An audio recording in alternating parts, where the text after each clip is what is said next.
As this is our 200th video, it seems fitting that we focus on what is arguably aviation's most thrilling and famous mystery. Amelia Earhart was a pioneering American aviator. She was the first woman to fly solo across the Atlantic Ocean and the first person to fly solo from Hawaii to the US mainland. In July 1937, during an attempt to circumnavigate the globe, Earhart vanished over the Pacific. Her plane was never recovered, and she was officially declared lost at sea, leaving her disappearance one of the most enduring mysteries of the 20th century. Until now, that is.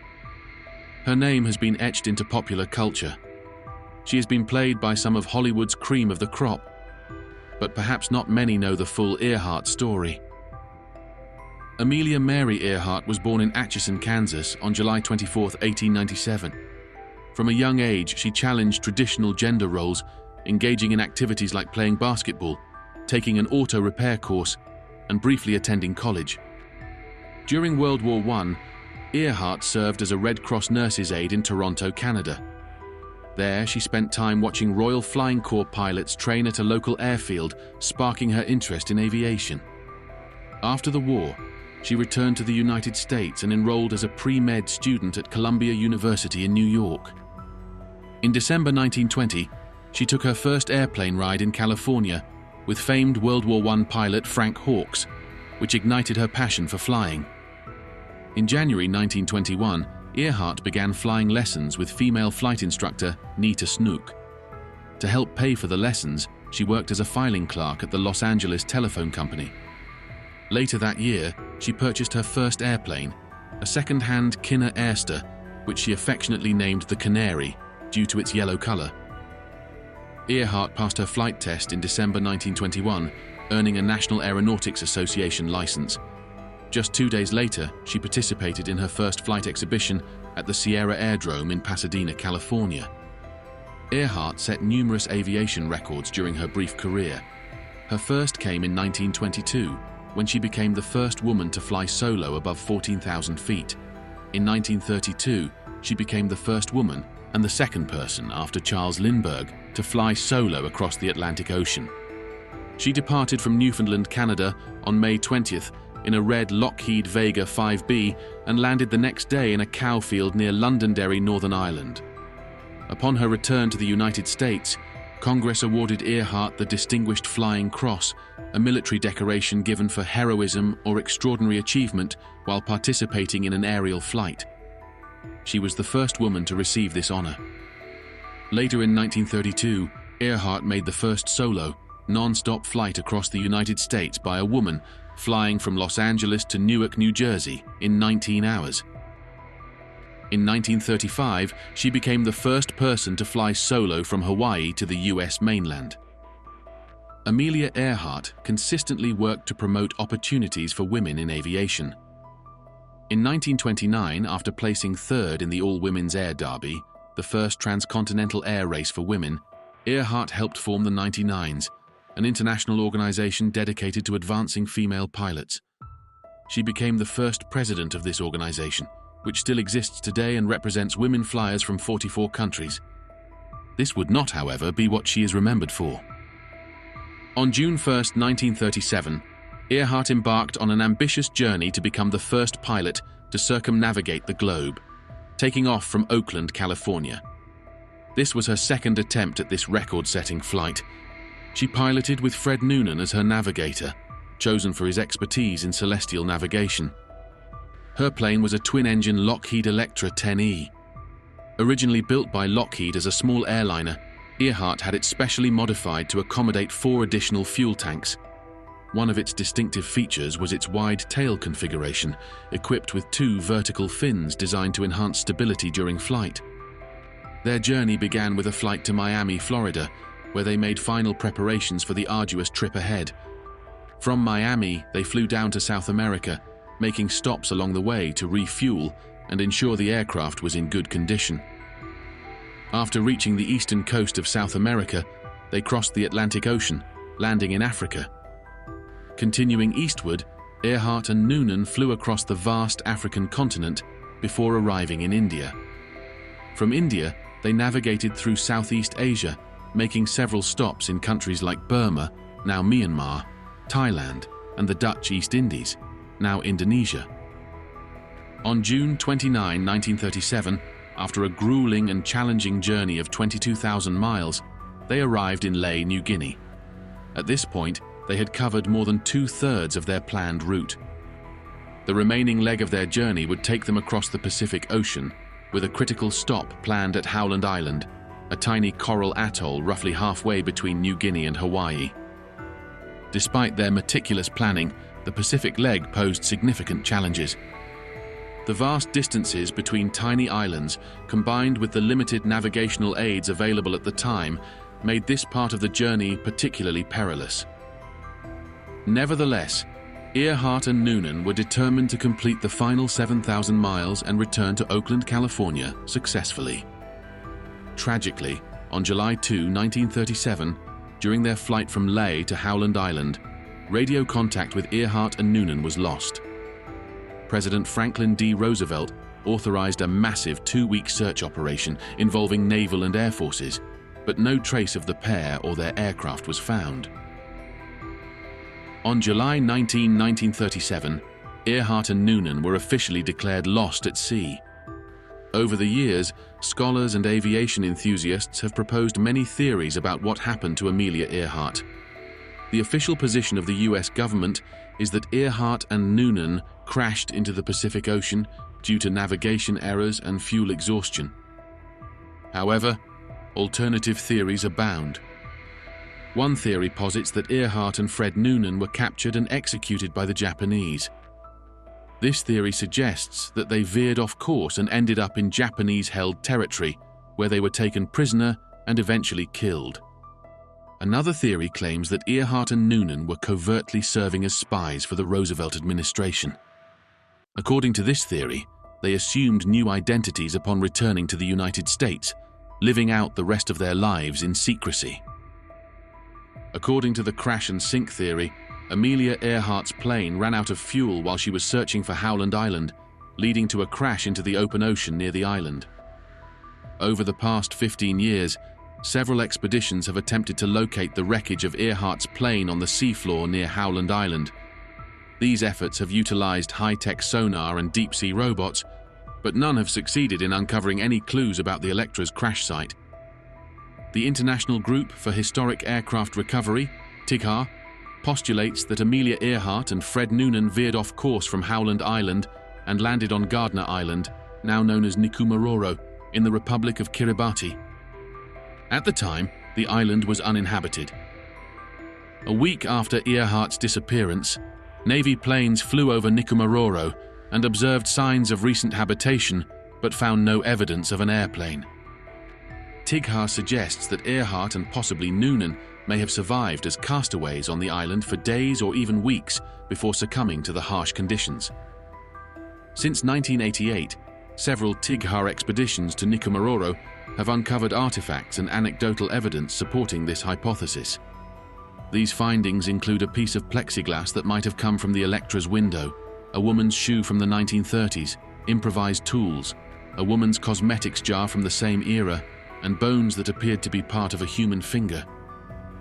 In June 2017, TIGHAR led an expedition to Nikumaroro with 4 forensically trained bone-sniffing border collies to search for any skeletal remains of Earhart or Noonan. Despite their efforts, the search yielded no bones or DNA evidence. In August 2019, renowned ocean explorer Robert Ballard, famous for locating the wreck of the Titanic, led a team to search for Earhart's plane in the waters around Nikumaroro. Despite their thorough investigation, they found no signs of the Electra, perpetuating the mystery further. But it seems all that may change. Mid-2024, South Carolina-based ocean exploration company Deep Sea Vision reported discovering what they claim to be the aircraft of Earhart. In contrast to traditional methods that heavily depend on side-scan sonar for seafloor target hunting, Deep Sea Vision utilizes synthetic aperture sonar, SAS, with cutting-edge techniques. This technology not only matches the area coverage rates of side-scan sonar, but also surpasses it with superior classification capabilities, eliminating the variability associated with human operators and ensuring reliable results for clients. SAS proves especially effective for precise searches, capable of detecting debris down to decimeter-level accuracy. Commercially available in recent years, this technology meets rigorous client demands, enabling the curation of wreck sites and the location of archaeological remains even in heavily deteriorated conditions. Collaborating with Kongsberg Discovery, Deep Sea Vision enhances its capabilities with HISAS, which can discern discrete targets as small as 3 to 5 centimeters, ensuring comprehensive exploration. Their wide area mode with synthetic sonar matches traditional side-scan ranges, but achieves significantly higher resolution through advanced processing techniques, often exceeding side-scan equivalents by an order of magnitude. This capability minimizes the need for multiple passes over a target, providing conclusive results in a single expedition. Deep Sea Vision's find occurred approximately 16,000 feet below the surface and 100 miles off Howland Island, the intended refueling stop for Earhart's historic flight. Founder of the company, Tony Romeo, said that the company utilized a $9 million underwater drone in 2023 to meticulously survey over 6,000 square miles of seabed near the island, where many researchers believe Amelia Earhart's plane may have gone down. They carefully considered Amelia Earhart's flight, analyzing factors such as her fuel consumption, prevailing winds, and the strength of her radio signals.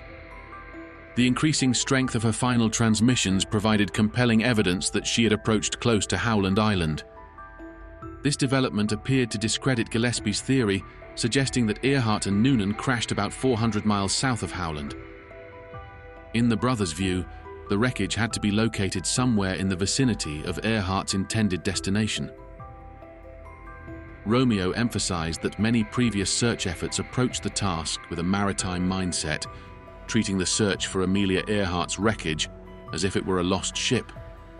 He said that they approached it from an aviation mindset due to their Air Force backgrounds. However, any search strategy must also consider the possibility that Earhart's plane could have remained afloat after crashing. Gary LePouc, a California-based lawyer and aircraft crash investigator, pointed out that the plane's empty fuel tanks would have provided enough buoyancy to keep it floating temporarily. LePouc added that that theory is contradicted by the fact that she was out of gas. Romeo's team also explored what Liz Smith, another Earhart researcher, referred to as the dateline theory. Smith suggested that Fred Noonan might have made an error in navigation when the plane crossed the international dateline, potentially causing Earhart to miss Howland Island by up to 60 miles. In a 2011 blog post, Smith acknowledged the possibility of being flat out wrong.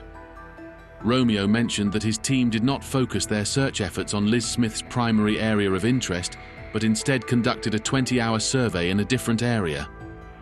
Amelia Earhart's last radio transmission mentioned a critical navigational reference. She mentioned that they were on line of position 157-337 running north and south. Following this transmission, all communication ceased. Despite their efforts, they did not identify any promising targets, and some of the collected data appeared to be corrupted. Consequently, they set aside the data from that day and proceeded with the expedition. Over the following 2 months, they repeatedly deployed the Hugin drone, discovering potential targets only to be disappointed upon closer examination. Then they encountered an object resembling Amelia Earhart's Lockheed Electra aircraft, located approximately 16,000 feet below the surface and 100 miles off Howland Island, the intended refueling stop for Earhart's ill-fated flight. Romeo described the object as being the same size as the Lockheed Electra. Romeo noted that the object shares the dimensions and shape consistent with an intact Lockheed Electra, the same model Earhart piloted. He said that it appeared to have 2 wings, a fuselage, and a tail. Of particular interest was the shape of what they believed could be the tail. It closely resembled the distinctive twin-fin tail configuration of the Lockheed Electra. Romeo expressed confidence in the discovery, stating that considering all the factors together, it would be difficult to convince him that this isn't an airplane, and specifically, Amelia's plane. He also, however, acknowledged the possibility that the object could be a string of rocks arranged in the shape resembling a plane. He attests, though, that the plane exists and that it's not the Loch Ness Monster and that it will be found. The company's upcoming plan involves launching another expedition in 2024 to further investigate. They aim to use a camera to search for confirming evidence, such as locating the plane's tail number, NR16020. If it is to be found, however, what are the legal ramifications? Bram Kleppner, 58, Earhart's great-nephew, expressed cautious optimism, stating that he and his family hope the discovery by DSV will shed new light on their long-lost relative. He said that it was in about the right place and looks like a plane. Kleppner mentioned that if DSV indeed locates his great-aunt's airplane, he and his family wish for any remains to be donated to the Smithsonian Museum in Washington, D.C. However, the ownership of any discovered wreckage remains uncertain. Kleppner speculated that the airplane might have belonged to one of his distant relatives through Earhart's marriage to George Putnam.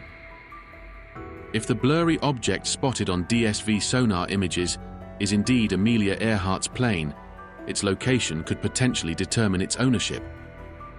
Dr. Andrew Pietruska, an expert in underwater archaeology at the Scripps Institution of Oceanography in California, explained that if the plane were found in international waters, DSV, as the discoverers, could likely claim legal ownership under salvage laws. While the discovery of Amelia Earhart's remains alongside the plane, assuming the object is indeed her aircraft, remains unlikely, her family members have contemplated their response in such a scenario.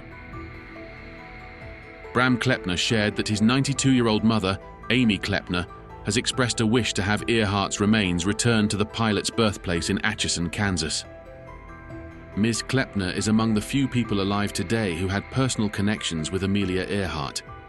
Deep Sea Vision pilot Wallace had brought a bottle of 1937 Jameson whiskey aboard in anticipation of their discovery.